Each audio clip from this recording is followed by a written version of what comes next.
Hey everyone, wanted to make a video to document how to replace spark plugs on this Audi Porsche 2.9 liter V6 twin turbo. So there's not a lot of documentation out there, so I thought I'd help you guys out and to show you guys some tips on how to do this very quickly. Okay, so just to go over a couple tools that you're going to need, pretty basic tools. You know, if you're used to working on some German cars or maybe some specialty stuff, but you know, flathead extensions.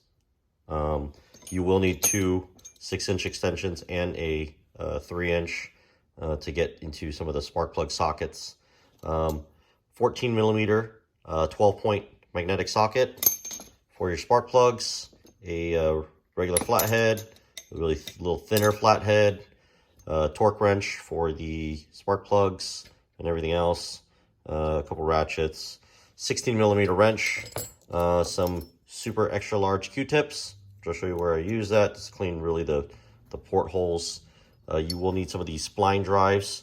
You need, I believe, this is a 10 millimeter and a 12 millimeter, and also you will need some Torx bits, a T50 and a T30. Okay. So first thing you're going to do, flathead screwdriver, pop this off, pop these two bands off, and then you will also use your T30 to get to this screw down there, as you can see, right down there, okay? Then the air box comes out, you'll need to make some room.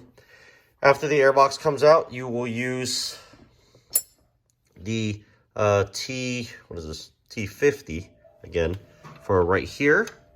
And then also this bolt right over here. You will have to remove this brace, okay? But just T50, both those bolts come out. You will use a 16 millimeter back here to hold that nut in place while you loosen it, okay? Eventually that bracket comes out. Once that bracket comes out, that's where you need to use these spline drives. Now, one thing is that I had this spline drive before, which is a it's a 1/2-inch spline drive, but it's a little too big.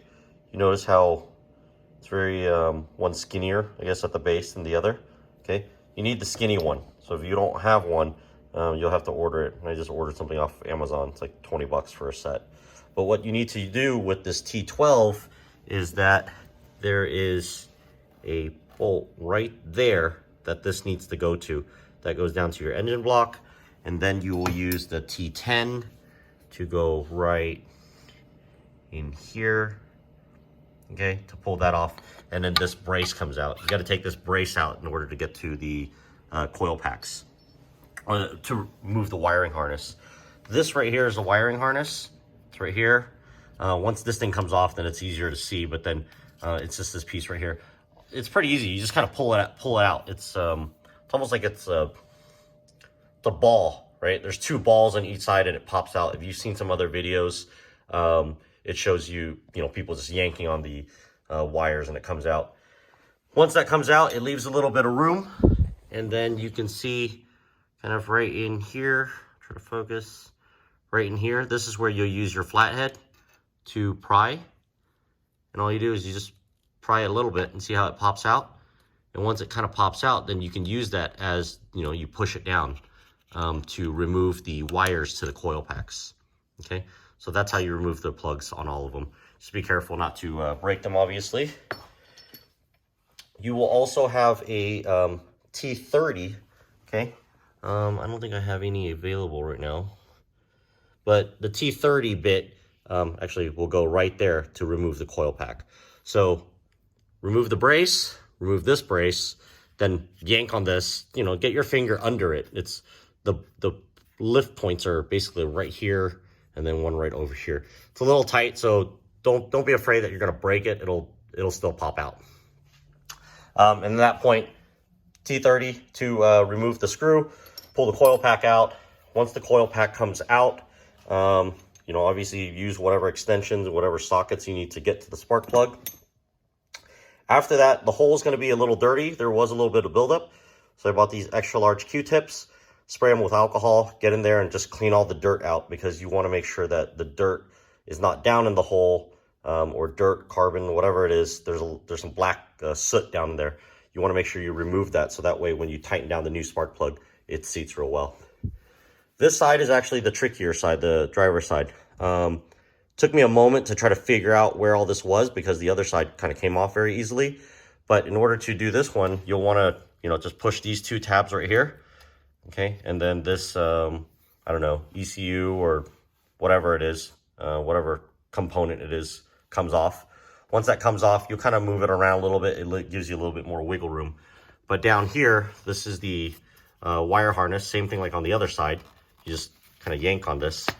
You hear that noise? Right? It's just a rubber thing. So, but the trick is that it's different from the other side, whereas the other side has two of them. This just has one. So you will remove, you know, pull that one out, but then you'll need a flashlight. And this is actually what I want to show everybody. Let me see if I can get in here. Okay. There's a tab in here that you're going to want to push. And essentially, it's this tab right here. Okay. It's really hard to actually even see what it is, but it's that. See if we can shine my light right there. Okay. That tab, essentially, once you're going to push it down. Okay. And then it's going to allow you to lift the wire harness out. Okay, so front pops it out, but the rear, that one, you gotta click the tab and then it lifts out because it's positioned into a metal brace. And then at that point, it's the same thing, you know, T30, remove the coil packs, wiggle them out, stick in your new spark plugs. Make sure you thread your spark plugs in by hand till they seat, and then torque them. I checked NGK's website because I don't know what torque specs are, but checked NGK's website, and it is 18 to 21 pound-feet of torque for 14 millimeter spark plugs. So, you know, I'm not sure what the spec is, so I just put it at 19, you know, right in the middle, 19, 20, somewhere around there. I'm sure it's fine. And then just tighten it by hand, and then tighten it with the torque wrench, and then reassemble. So that's it. Super easy. But, you know, main things that kind of gave me a little bit of trouble was just having this 12 millimeter spline drive. You will put that on probably maybe at least 1 6-inch extension in order to kind of get it really down there, and then tighten it up. And then when I retorqued this bolt, that bolt, and then the one that held the engine block on, you know, I just did about 35 foot-pounds, just because that's what I felt like it's all the force it needed to remove it. It wasn't extremely tight. Okay, so good luck. Thanks. Bye.